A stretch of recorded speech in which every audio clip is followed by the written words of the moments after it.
नमस्कार, मैं हूं मनोज सैनी। आईएनडी स्पेशल में आपका स्वागत है। चुनाव और चैलेंज। दमोह में प्रचार कल थम गया और प्रचार थमने के साथ ही अब भारतीय जनता पार्टी और कांग्रेस के दोनों प्रत्याशी घर घर पहुंच रहे हैं। लेकिन अकेले प्रत्याशी घर घर नहीं पहुंच रहे। इस बीच वही जो होता है कि शराब बटेगी, पैसा बटेगा, ये सब तस्वीरें भी वहां से सामने आ रही है। पर सबसे बड़ा सवाल है कोरोना। जैसे जैसे चुनाव नजदीक है, यानी मतदान होने का दिन कल होगा, लेकिन उससे पहले कोरोना ने अब जोरदार दस्तक यहां दे दी है। तो चैलेंज कई है, क्योंकि इसी चैलेंज के बीच में वहां के प्रशासन को, वहां के प्रबंधन को चुनाव भी कराना है। तो चुनाव में कितना बड़ा चैलेंज है। लेकिन कुछ तस्वीरें आज दिन भर चर्चा में बनी हुई है, चाहे वो बात शराब बंटने की हो, चाहे बात एक गाड़ी की सामने आने की हो जिसमें कहा जा रहा है काफी मात्रा में नोट रखे गए थे। दूसरी बात यह भी है कि वहां कोरोना ने जब दस्तक दी है तो प्रभारी मंत्री भूपेंद्र सिंह ने इसको गंभीरता से लिया है, अस्पताल का दौरा भी किया है। वहां के प्रबंधन का भी यह कहना है, अस्पताल की जो सीएमएचओ है उनका भी यही कहना है कि स्थितियां गंभीर है और करीब 5 लोगों की मौत की खबर है। यानी दमोह में अब कोरोना भी हो गया। तो ऐसे तमाम चैलेंज के बीच में चुनाव होगा, मतदान होगा। पर जैसे जैसे आज चीजें, अलग अलग तस्वीरें हम आपको दिखा देते हैं। पहले तस्वीर हम आपको ये देखिएगा, एक वो तस्वीर मैं आपको दिखाता हूं जब शराब और नोट वहां से बरामद हुए हैं। नोट तो नहीं कहेंगे, गाड़ी बरामद हुई। उस गाड़ी में क्या था ये तो नहीं पता, लेकिन ऐसा आरोप है कांग्रेस का कि वहां काफी मात्रा में नोट थे। उस गाड़ी में थे या नहीं थे ये जांच का विषय है, लेकिन जांच होगी कैसे। अभी तो वो गाड़ी ही वहां से नहीं मिली है।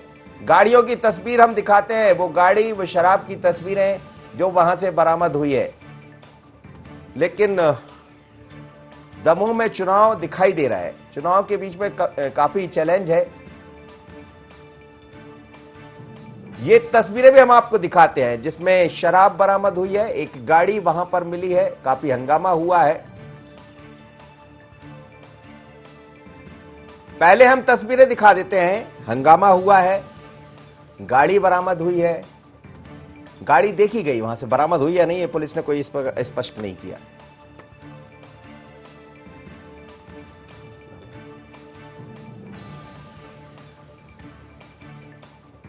चलिए हम दिखाएंगे, वो तस्वीरें भी आपको दिखाएंगे। पहले हम सुन लेते हैं कि दमोह में अब कोरोना ने दस्तक दी है, क्या कहना है वहां के सीएमएचओ का और प्रभारी मंत्री का, ये सुनिएगा। उसके बाद मैं अलग अलग आपको तस्वीरें भी दिखाऊंगा जिसमें नोट बरामद हुए हैं। ऐसा कहा जा रहा कांग्रेस की तरफ से कुछ झड़प भी हुई है, वो तस्वीर भी आपको दिखाएंगे। और वो भी आपको दिखाएंगे कि शराब कितनी मिली वहां से। पहले सुन लीजिए क्या कहना है। मेरी बहन की डेथ हो गई है। मेरी तो ठीक है, 7 कोरोना में खत्म हुई है। और शायद मुझे लगता है कल ऐसा ना हो कि 50 भी हो सकती है, 100 भी हो सकती है, इस तरीके से। और सामने लोग बाग दिख रहे हैं। मैं कब्रिस्तानी में खड़ा हूँ, गेट पर खड़ा हूँ। ये बहुत ही अनफॉर्चुनेट है कि दमोह में बहुत ज़्यादा केसेस आ रहे हैं कोविड के। तो अभी हम लोग ने इसके लिए कुछ इंतजाम बदल दिए हैं। क्या हो रहा था कि हमारे पास जिला अस्पताल में जितने बेड थे, 110 बेड थे जो ऑक्सीजन सपोर्टेड थे, लेकिन उसमें पेशेंट्स कम पड़ रहे थे, मतलब पेशेंट ज़्यादा थे और बेड कम पड़ रहे थे। तो फिर हमने क्या किया है, जो सिंपल केसेस हैं, जो दूसरी बीमारियों के, अब उनको ज़्यादा एडमिट नहीं कर रहे हैं, सिर्फ हार्ट अटैक या बहुत ज़्यादा ट्रॉमा वाले हैं, तो उनके लिए हमने यहाँ पे हमारे रैन बसेरा में पलंग कर दिए हैं। और धीरे धीरे जो 200 बेड का हमारा जिला अस्पताल है उसको पूरे को ही कोविड हॉस्पिटल के रूप में कन्वर्ट कर। अभी वर्तमान में जो लगभग 197 बेड हैं वो सभी बेड पर पेशेंट है, इलाज चल रहा है। किसी भी ना ऑक्सीजन की कमी है, ना रेमडेसिविर की कमी है। डॉक्टर्स को कॉन्टैक्ट अपॉइंटमेंट के लिए कहा हुआ है। जितने भी डॉक्टर्स या टेक्निकल स्टाफ चाहिए है उसके लिए कहा हुआ है। और हमारी कोशिश ये होगी कि दमोह में किसी भी प्रकार से कमी ना आ पाए, ये हमारी कोशिश है। तो चलिए, कह रहे थे प्रभारी मंत्री भूपेंद्र सिंह है, कह रहे हैं कि हमारी तरफ से पर्याप्त व्यवस्था वहां पर की जा रही है। लेकिन दमोह में अब कोरोना भी आ गया। पर वहां पर कुछ तस्वीरें हैं, पहले हम वो तस्वीरें हम आपको दिखाएंगे जैसे ही। लेकिन संजय से जोड़ लेते हैं। संजय सरवरिया है, दमोह से जोड़ रहे हैं हमारे साथ।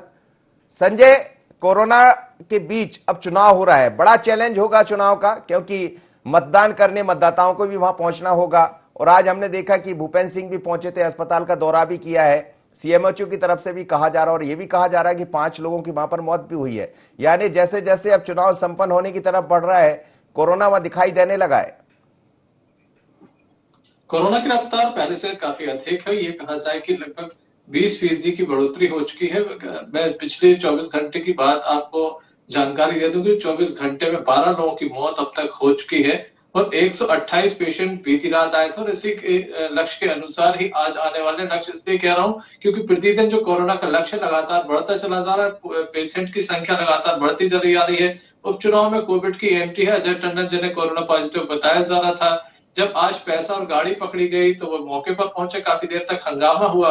खास बात यह कि पुलिस और प्रशासन की मौजूदगी में इस गाड़ी को यहां से संजय अलग कर दिया गया। संजय एक ड्राइवर संजय मैं आपके पास आ रहा हूं उस खबर को लेकर भी, मैं उस विजुअल के साथ आपसे जरूर बातें करना चाहूंगा, लेकिन मैं आपसे ये समझना चाह रहा हूं कि जैसा आपने कहा कि काफी तेजी आई है, कोरोना में मरीज बढ़े हैं, इजाफा हुआ है, ये चुनाव के बीच में कितना बड़ा चैलेंज होगा कलेक्टर के लिए, वहां के जो निर्वाचन आयोग है उनके लिए? दमोह कलेक्टर जिला निर्वाचन अधिकारी तरुण राठी से जब मेरी बात हुई तो उनका कहना है कि इस संबंध में तमाम तरह के प्रबंध किए जा रहे हैं, लेकिन लोगों से उनके द्वारा कहा गया कि विशेष रूप से सतर्कता बरती जाए। बिना मास्क के किसी को भी मतदान केंद्र में अंदर जाने की अनुमति नहीं होगी। जब भी मतदाता मतदान करने के लिए पहुंचेगा उसे ग्लव्स भी दिया जाएगा, सैनिटाइजर का उपयोग किया जाएगा और भी कई तरह से स्क्रीनिंग तक की व्यवस्था यहाँ चुनाव आयोग के दिशा निर्देश पर जिला प्रशासन को करनी पड़ रही है। जी जी, चलिए संजय आप बने रहिए, मैं तस्वीरें दिखा देता हूं जरा कि आखिर दमोह में आज क्या हुआ है। दमोह में एक बड़ी तस्वीर सामने आई है जिसमें कुछ एक गाड़ी देखी गई थी। अब गाड़ी किसकी है क्या है ये स्पष्ट नहीं है।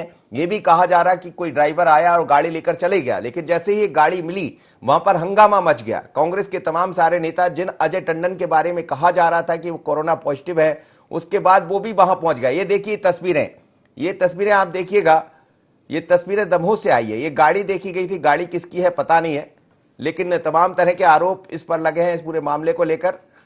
और गाड़ी के भीतर ऐसा कहा जा रहा कि काफी मात्रा में नोट भी थे, नोट थे या नहीं थे, क्योंकि गाड़ी यदि खुलती, पुलिस देखती तो समझ आता कि आखिर इस गाड़ी में है क्या। लेकिन एक तस्वीर ये भी है, पुलिस वाला शराब लेकर खड़ा है, यानी चुनाव से पहले जो शराब मिलने लगती है वो तस्वीरें भी दिखाई दे रही।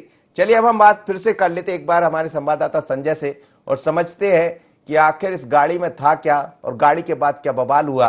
संजय, चुनाव में ये भी चैलेंज होते हैं, एक तो आपको कोरोना के बीच में चुनाव कराना है, दूसरी बात ये होती है जब इस तरह की तस्वीरें सामने आ जाती है जिसमें शराब भी बरामद हुई है, एक गाड़ी भी हाथ लगी है। वो हाथ पुलिस की लगी कि नहीं ये पता नहीं, कांग्रेस के हाथ तो वो लग गई थी। कांग्रेस के हाथ बाकायदा तो पहले दो कार्यकर्ता यहाँ पहुंचे जिनकी तरफ गाड़ी को देखा गया और जब उसमें नोट रखने की पुष्टि हो गई उसके बाद तमाम कांग्रेस के कार्यकर्ता यहाँ पहुंचे। वही पुलिस प्रशासन काफी तादाद में यहाँ पहुंचा जिनके द्वारा कांग्रेसियों की एक के बाद पिटाई कर दिया, एक के बाद एक लोगों की पिटाई की गई। तमाम कांग्रेसियों को गिरफ्तार कर लिया, 35 से अधिक कांग्रेसियों को पुलिस उठा कर ले गई, लेकिन कांग्रेस प्रत्याशी मौके पर डटे रहे। उनकी तबियत अभी काफी नाजुक है, बावजूद उसके बाद मौके पर डटे रहे और इस गाड़ी को काफी नाटकीय ढंग से यहाँ से गायब किया गया। यूं कहा जाए कि प्रशासन की मिलीभगत से ये गाड़ी यहाँ से गायब हुई है, क्योंकि अचानक से एक चालक आता है, इस गाड़ी को खोलता है, बैठता है और लोग पलक झपकते इस गाड़ी को यहाँ से ले जाता है। पुलिस इसका पीछा करती है लेकिन गाड़ी पकड़ी नहीं जाती। गाड़ी दमोह से लेकर सागर तक बहुत सुंदर बात है, गजब होता है, गाड़ी सुरक्षित पुलिस के हाथ है, पुलिस नहीं पकड़ पाती और पुलिस के सामने से चालक लेकर निकल जाता है। सब कुछ संभव है यदि पुलिस चाहे तो। अब ये कैसे हुआ, क्योंकि वहां पर चुनाव हो रहा है, कई तरह के आरोप प्रत्यारोप भी लग रहे हैं। चलिए संजय, लेकिन चलते चलते बस इतना बता दीजिए, ये जो सब चैलेंज है कल जब मतदान में दिखाई देगा तो क्या मुसीबत बनेगा? एक और जहरीली शराब जो कि एक्सपायरी डेट की थी वो पकड़ा जाना, दूसरी तरफ इस तरह से पैसा भरी गाड़ी को पकड़ा जाना, फिर पुलिस की मौजूदगी में उसे गायब कर देना। निश्चित तो कई तरह के मुद्दे ये आज से प्रारंभ हो गए हैं। कांग्रेस के द्वारा लगातार आरोपों की बौछार की गई है, वहीं दूसरी ओर कांग्रेसियों पर भी एक मामला शराब बांटने का पुलिस के द्वारा दर्ज कर लिया गया है। कई तरह के आरोप प्रत्यारोपों का दौर है। असल में मतदाता लगातार ये देख रहा है कि कौन क्या कर रहा है। चलिए संजय, बहुत बहुत धन्यवाद। मतदाता बहुत समझदार होता है और सारी चीजें समझता है, और आजकल का मतदाता तो कुछ ज्यादा ही समझता है। लेकिन ये तस्वीरें हैं दमोह की दंगल में। अब चुनाव में चैलेंज कई दिखाई दे रहे हैं वहां के लोगों के सामने, पर इस बीच कमलनाथ ने कुछ आरोप लगाए। मेरे साथ इस वक्त योगेश जी जुड़ रहे हैं, वरिष्ठ पत्रकार हैं। योगेश जी, बहुत स्वागत है आपका। क्या कहेंगे, अब समय बहुत कम है, मतदान के बीच में चैलेंज भी तमाम होंगे, क्योंकि वहां से खबरें आ रही है कि अब कोरोना हो गया है दमोह को। नहीं मनोज जी, आप बिल्कुल सही बोल रहे हैं। और अपने आप एक कहावत है कोई पछताए घोष का फलिया चुप गई खेत। तो बात तो स्थिति विकट हो गई है कोरोना के मामले में। अब आप तमाम तरह के वहाँ इंतजाम करें तो भी उसका कोई फायदा होने वाला नहीं है, क्योंकि आप हम सब जानते हैं कि 100 से ज्यादा कांग्रेस और बीजेपी के नेता वहाँ पॉजिटिव हुए हैं। तो ये बहुत ही डेंजरस साइन है। और कोरोना के बावजूद अब मतदान कराना ये अपने आप में बड़ा चैलेंज है। और ये न केवल चुनाव आयोग के लिए बल्कि तमाम जो सरकारी और प्रशासन का जो अमला है उसके लिए बड़ा चैलेंज है, क्योंकि जो मतदाता वहाँ घूम रहे हैं या जो आम जनता वहाँ घूम रही है उनमें कौन पॉजिटिव है और कौन नेगेटिव ये कहना मुश्किल है। इतनी बुरी तरह वहाँ कोरोना फैला हुआ है। तो आप इनको कैसे ट्रेस करोगे, कैसे आइडेंटिफाई करोगे और कैसे इनको फिर वोट डालने के लिए आप प्रेरित करोगे? क्योंकि आपने कहा जरूर है कि हमने तमाम तरह के इंतजाम किए हैं, मशीन लगाई गई है, सैनिटाइजर का इंतजाम किया गया है, लेकिन यदि मान लो कोई मतदाता आता है और आप उसका टेम्परेचर नापते हैं और यदि टेम्परेचर 100 के ऊपर जाता है तो क्या आप उसको वोट डालने देंगे? और वो वोट डालने की जिद करेगा, क्योंकि तमाम तरह के बीजेपी और कांग्रेस के दोनों तरह के नेता अड़ेंगे फिर कि नहीं ये हमारा आदमी और या इनको वोट डालने देंगे। तो एक नए तरह का एक चैलेंज उभर के सामने आएगा। तो प्रशासन के लिए बहुत बड़ा चैलेंज है वहाँ पे मतदान कराना। अब क्योंकि प्रक्रिया है पूरी चुनाव आयोग की तो उसको पूरी तो करना है। लेकिन जब हम देखते हैं योगेश जी कि इस तरह की चीजें जब सामने आती, कोरोना के बीच में एक तो मतदान होने जा रहा है, दूसरी बात यह है कि वहां से खबरें भी ऐसी आ रही, विजुअल्स भी हम दिखा रहे हैं कि अब चुनाव के एक दिन पहले यही होता है, जैसे ही प्रचार थमता है तो फिर शराब बढ़ती है, पैसा बढ़ता है, जैसे हर चुनाव में होता है। ये कोई नई बात नहीं है दमोह को लेकर। कांग्रेस के ऊपर यह आरोप लगा कि वो शराब बंटवा रही थी तो उसमें कुछ लोगों पर मुकदमा दर्ज हो गया। एक गाड़ी अभी थोड़ी देर पहले वहां पर मिली, गाड़ी में ऐसा कहा जा रहा कि काफी मात्रा में नोट थे। बाद में गाड़ी को कांग्रेसी ने घेर लिया और काफी हंगामा मचा है, झड़प भी हुई है। तो क्या ये सब चैलेंज भी आज दिन भर रहेंगे? कोरोना का एक अलग देखना है प्रशासन को, पुलिस को, उसके बाद ये सब भी देखना है। बात है, और मैंने पहले भी कहा कि प्रशासन की अमले के लिए बहुत बड़ा चैलेंज है वहाँ पे चुनाव कराना।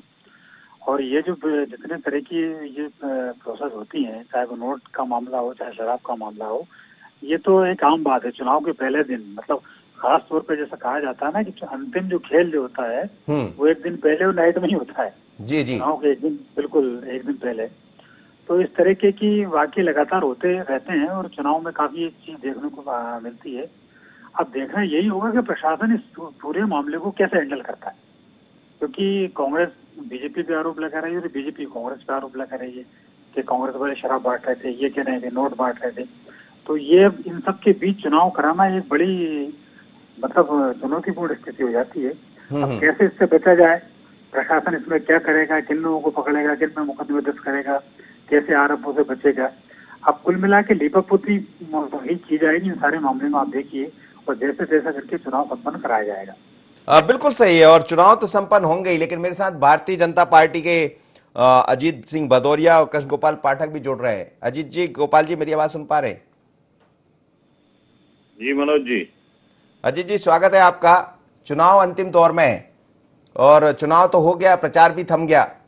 अब तस्वीरें दूसरी है, एक तो एक ही वहां कोरोना आ गया है और 5 लोगों की मौत भी हुई है। आपके खुद प्रत्याशी कोरोना पॉजिटिव पाए गए थे। सवाल यही है कि बड़ा चैलेंज है सबके सामने है, क्योंकि आप लोग के भी जो बाकी कार्यकर्ता होंगे वो मतदान कराएंगे। चुनाव के बीच में कई तरह के चैलेंज है। एक गाड़ी मिली है, गाड़ी में बात ये कही जा रही कि पैसे भी थे और शराब बांटने का आरोप आप पर लग रहा है। मनोज जी, बहुत अफसोस के साथ मेरे को कहना पड़ रहा है, ये भारतीय जनता पार्टी के लोगों और शिवराज सिंह के लिए चिताओं से बड़े चुनाव और सांसों से बड़ी हार होके रह गई है। जहां तक चुनाव की बात कर रहे हैं तो लोकतंत्र का और चुनाव आयोग का जितना पतन पिछले वर्षों में हुआ है उतना आज तक हुआ ही नहीं है। आप अभी तत्कालिक उदाहरण देख लीजिए कि भूपेंद्र सिंह जो वहाँ के प्रभारी मंत्री हैं, उनकी गाड़ी में 1.5 करोड़ रुपए मिलता है और पुलिस के लोग उसको भगा देते हैं। लोग बाग स्थानीय नागरिक उस गाड़ी को पकड़ लेते हैं, नोटों के वीडियो बना लिए जाते हैं, परंतु पुलिस इतनी प्रशासन और पुलिस प्रशासन इतना बेशरम हो गया है, इतना गुलामी की जंजीरों में जकड़ चुका है सरकार के कि वो उस गाड़ी को ही भगा देता है। किसी का भय नहीं, चौथे लोकतंत्र का नहीं, चौथे स्तंभ का नहीं, किसी का भी भय नहीं। आप देखिए, मतलब इस स्तर पे जाके जब चुनाव हो रहे हैं तो उनके कहाँ पे परिणाम आएंगे ये आप सब लोग अच्छी तरीके से समझते हैं जी। कहाँ किस तरीके से हो रहा है। आप भाई अगर आपको यही करना था शिवराज सिंह जी, आपको यही करना था भारतीय जनता पार्टी, इसी तरीके से आप सब चुनाव जीते। मैहर उपचुनाव में मैंने देखा तहसीलदार की गाड़ी शराब बांट रही, ये 108 लेकिन आरोप शराब तो आप बांट पर भी रही। है, शराब बांटने का आप पर भी आरोप लगा। आप बने रहिए, मैं इसका जवाब लूंगा। पहले केजी पाठक मेरे साथ जुड़ गए। केजी पाठक जी, बड़ा चैलेंज है कोरोना के बीच में चुनाव कराना, क्योंकि आज वहां ऐसा लग रहा है कि कोरोना एकदम आ गया है। 5 लोगों की मौत की खबर है, कई सारे मरीजों में इजाफा भी हुआ है। भूपेंद्र सिंह ने हारात की दौरा किया और यह कहा कि तमाम व्यवस्थाएं कर दी गई है, पर दूसरी और चैलेंज भी दिख रहे हैं, शराब भी बट रही है, पैसा भी आरोप लग रहा है। तौर पर हम सभी मतदाताओं से अपील करते हैं कि कल मतदान है, सावधानी पूर्वक मतदान करें और मतदान का उपयोग अवश्य करें।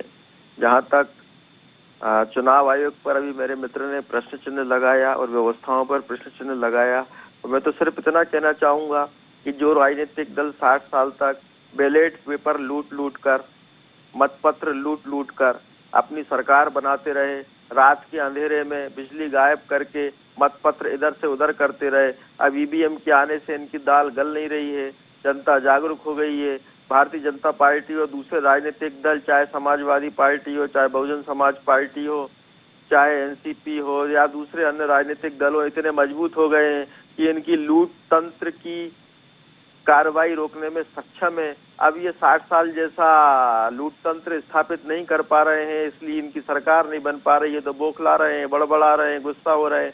दूसरी बात, जहां तक शराब की बात है, तो निश्चित तौर पर प्रत्येक चुनाव में इस तरीके की घटनाएं आती हैं और मेरा तो ये मानना है कि एक बार इस घटना में जो भी लिप्त पाया जाता है, उससे लोकतांत्रिक व्यवस्था में या जनकल्याणकारी व्यवस्था में दिए जाने वाली सुविधाओं को सरकार को और चुनाव आयोग को हमेशा के लिए रोक देना चाहिए। निश्चित तौर पर यह जो शराब बांटने की शिकायतें आती हैं, किसी भी राजनीतिक दल हो, चाहे कांग्रेस हो, चाहे भारतीय जनता पार्टी हो या अन्य दल हो, निरंतर कड़ी उन पर कार्रवाई की जानी चाहिए ताकि इस तरीके की हिम्मत और जुर्रत दोबारा कोई नहीं कर सके।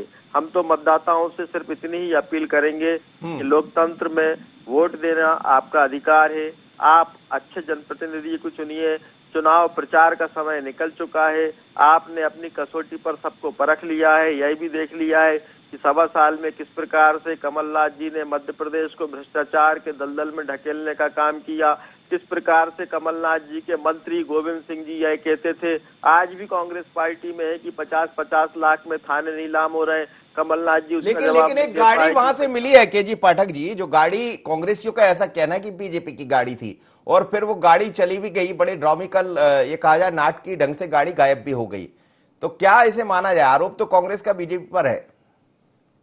कांग्रेस आरोप लगा सकती है, लेकिन जजमेंट देने की भूमिका में तो नहीं आ सकती है। जजमेंट देने की भूमिका के लिए हमारे संविधान ने संस्थाओं को अधिकार प्रदत्त किए हुए हैं, नियुक्त किया हुआ है, वो इस पर अपना निर्णय देंगे। कांग्रेस आरोप लगाने का काम तो कर सकती है, लेकिन विडंबना यह है आज देश में कि कांग्रेस आरोप भी लगा रही है, जजमेंट भी दे रही है। आरोपी वही है, आरोपी भी कांग्रेस है, आरोप लगाने वाली भी कांग्रेस है। चलिए मैं कांग्रेस से पूछूंगा ये सवाल। योगीराज योगेश जी, चुनाव के पहले जिनका हम जिक्र कर रहे थे, यही सब दिखाई देगा और आप देखिए कि तमाम तरह की तस्वीरें आना शुरू हो गई है। कुछ घंटे शेष रह गए बस मतदान होने में। नहीं, देखिए मनोज जी, मुझे तो ऐसा लगता है कि ये सारी चीजें ये भी एक चुनाव प्रक्रिया का हिस्सा हुई है, क्योंकि जिस तरीके से नोट चलते हैं, जिस तरीके से शराब बटती है, ये कोई पहली बात नहीं है और लगातार चुनाव की आखिरी रात में यही होता चला है। ताज्जुब तब होता है कि ये हर साल ये प्रोसेस होता है और बावजूद इसके इस पर लगाम नहीं लगाई जाती। अब तमाम, चाहे शासकीय अमला हो, चाहे चुनाव आयोग हो, चाहे सबकी नजर में ये चीजें रहती हैं, सबको मालूम रहता है।